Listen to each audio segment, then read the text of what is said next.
In this video, we'll be looking at why null double equal to undefined gives us true. So we'll also be comparing the loose versus the strict equality in JavaScript, where loose is the double equal sign and the strict is the triple equal sign.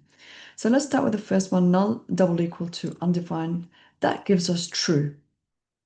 So here we've got loose equality. Let's have a look at what's happening behind the scenes. The first thing is that JavaScript sees null and undefined.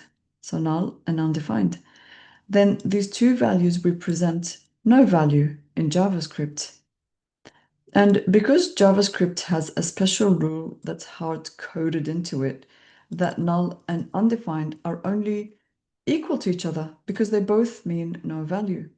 So in this case, no type conversion happens here like we showed with previous two videos, but exactly null is equal to undefined because they both mean no value. So that gives us true. However, with the strict equality, the triple equal sign gives us false for the same null and undefined values. What's happening is that JavaScript compares both type and value.